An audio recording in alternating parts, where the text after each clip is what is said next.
அனைவருக்கும் வணக்கம். கும்பராசினியர்களுக்கு 18 வருடங்களுக்கு பிறகு தனது சுய நட்சத்திர சாரத்தில் சஞ்சரிக்க போகும் ராகுவால் கும்பராசினியர்கள் பல மழையில் நனையக்கூடிய அளவிற்கு கோடீஸ்வர யோகம் நிறைந்த ஒரு தருணமாக தான் இக்காலகட்டம் அமைஞ்சிருக்குதுங்க. அந்த வகையில கும்பராசினியர்களுக்கு இந்த ராகுவினுடைய சுய நட்சத்திர சாரத்தின் காரணமாக என்ன மாதிரியான நன்மைகள் எல்லாம் ஏற்பட இருக்கு, கிரகநிலைகளின் ரீதியாக அமையிருக்கும் சாதகங்கள் என்ன, பாதகங்கள் என்ன, என்ன மாதிரியான முன்னேற்றங்கள் எல்லாம் உங்களுடைய வாழ்வில் ஏற்பட இருக்கு என்பது குறித்தான முழுமையான பதிவை தான் இந்த வீடியோல நம்ம விரிவா பார்க்க போகிறோம். அதற்கு முன்னாடி ராகு மற்றும் கேதுவை பற்றி சற்று விரிவாக தெரிந்து கொள்வோம். அந்த வகையில் ராகு மற்றும் கேதுவை பொறுத்த வரைக்கும் பாம்பின் உடலும் மனிதனின் தலையும் கொண்டது ராகு, பாம்பின் தலையும் மனித உடலும் கொண்டது கேது. ஸ்வர்பானு என்ற ஒரு அசுரன் ராகு கேதுவானார். இது எப்படி நடந்தது என்பதை அறிந்து கொள்வோம். அந்த வகையில் ஒரு சமயம் சாபத்தின் காரணமாக இந்திரன் தனது சக்திகளை இழந்தான். அதை அறிந்த அசுரர்கள் இந்திரன் உள்ளிட்ட அனைத்து தேவர்களை துன்பத்திற்கு உள்ளாக்கினார்கள். இந்திரன்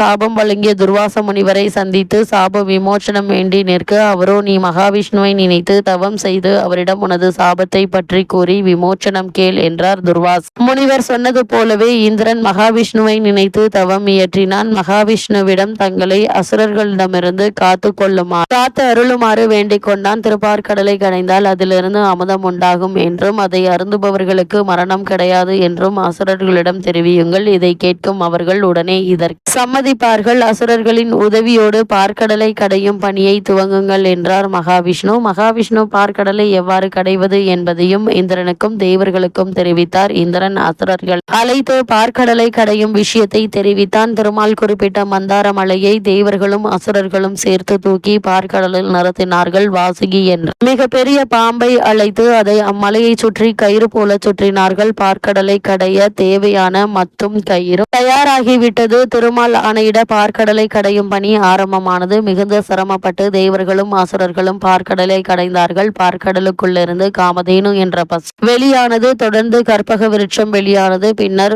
உஜஸ்ரவஸ் என்ற அதிசய குதிரை வெளிப்பட்டது. இதனைத் தொடர்ந்து ஐராவதம் என்றொரு வெள்ளை யானை வெளிப்பட்டது. பின்னர் பாரிஜாத மரம் வெளியானது. இவற்றை தொடர்ந்து அப்சரஸ் என்ற பெயருடைய தெய்வ பெண்கள் வெளிப்பட்டனர். கடைசியாக தெய்வீக தன்மை கொண்ட தன்வந்திரி பகவான் கையில் அமுத கலசத்தை ஏந்தி வெளிப்பட்டார். இதனை கண்ட தேவர்களும் அசுரர்கள் மிக்க மகிழ்ச்சி அடைந்தனர். தன்வந்திரியை தொடர்ந்து மிகவும் பிரகாசத்துடன் திருமகள் லட்சுமி தேவி வெளிப்பட்டால். லட்சுமி தேவி திருமாலோடு காட்சி அளித்தால். இந்த தெய்வீக காட்சியில் தங்களை மறந்து நின்று கொண்டிருந்தார்கள் தேவர்கள். இதுதான் தக்க சமயம் என உணர்ந்த அசுரர்கள் அமுதத்தை முழுமையாக கைப்பற்றும் முயற்சியில் இறங்கினார்கள். தன்வந்திரியின் கையில் இருந்த அமுத கலசத்தை பறித்து கொண்டு ஓட ஆரம்பித்தார்கள். அப்போதுதான் நாங்கள் கவனக்குறைவாக நடந்து கொண்டது தேவர்களுக்கு புரிந்தது. உடனே அவர்கள் மகாவிஷ்ணுவிடம் முறையிட்டு தங்களுக்கு உதவுமாறு கேட்டுக்கொண்டார்கள். உடனே திருமாலும் தேவர்களுக்கு உதவிட முடிவெடுத்து மோகினி அவதாரம் எடுத்தார். மோகினி உருவத்தோடு அசுரர்கள் இருந்த இடத்திற்கு சென்றார். தன்வந்திரியிடமிருந்து தட்டி பறித்த அமுதத்தை பிடுங்குவதில் அவர்களுக்குள் பெரும் சண்டை ஏற்பட்டது. மோகினியை கண்ட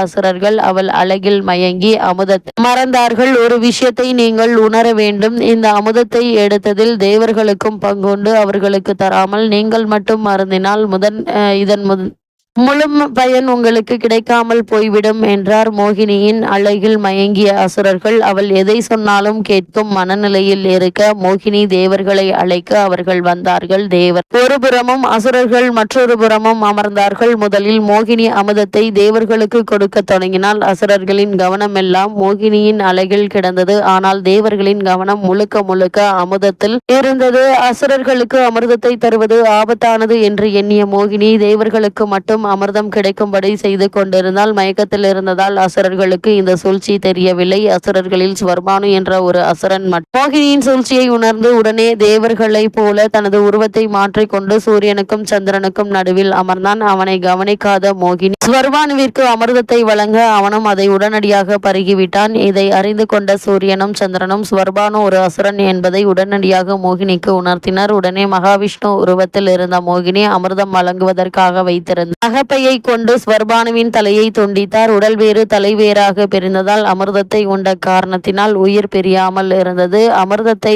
உண்டதால் தலையும் அழியவில்லை, உடலும் அழியவில்லை. துண்டான தலைக்கு பாம்பின் உடலுக்கு பாம்பின் தலையும் உருவாகின. பாம்பின் உடலும் மனிதனின் தலையும் கொண்டது. ராகுவானது பாம்பின் தலையும் மனித உடலும் கேதுவானது. இப்படிப்பட்ட ராகுவும் கேதுவும் சாயா கிரகங்கள் என்றும் நிழல் கிரகங்கள் என்றும் வர்ணிக்கப்படுகின்றன. ஸ்வர்பானு செய்த தவறை சுட்டி காட்டிய மோகினி அசுரர்களுக்கு அமிர்தத்தை வழங்க மறுத்து தேவர்களுக்கு வழங்கினாள். இதனால் ஸ்வர்பானுவின் மீது கோபம் கொண்ட அசுரர்கள் ஸ்வர்பானுவை தாங்கள் கூட்டத்தில் சேர்த்து கொள்ளவில்லை. வினோதமான உடல் அமைப்பை கொண்டதால் தேவர்களும் அவர்களை ஏற்றுக்கொள்ள மறுத்தனர். ராகுவும் கேதுவும் வெட்டுப்பட்ட போது ஒரு துண்டானது நாகேஸ்வரத்திலும் மற்றொரு துண்டானது கீழ்பெரும் வெள்ளத்திலும் விழுந்ததாக ஐதீகம். 7 கிரகங்களும் ராசி சக்கரத்தை வலமாக சுற்றி வருவர். ஆனால் ராகுவும் கேதுவும் அவர்களுக்கு எதிர் திசையில் சுற்றி வருவதாக ஐதீகம். எதிர்பாராத அதிர்ஷ்டத்தை தருபவர் ராகு, ஆனால் அதற்கு நேர்மாறாக எதன் மீதும் ஆசைப்படாத குணத்தை தருபவர் கேது. பேராசைப்படும் குணத்தை ராகுவிற்கு முற்றும் துறந்த முனிவரின் குணத்தை கேதுவிற்கும் கொடுத்து படைத்திருக்கிறான் இறைவன். ராகுவும் கேதுவும் நிழல் கிரகங்கள் என்று அழைக்கப்படுவதால் சர்ப்ப பிரீத்திகளை செய்து நிழல் போல நம்மை தொடரும் துன்பங்கள் விலகிச் செல்லும் என்பது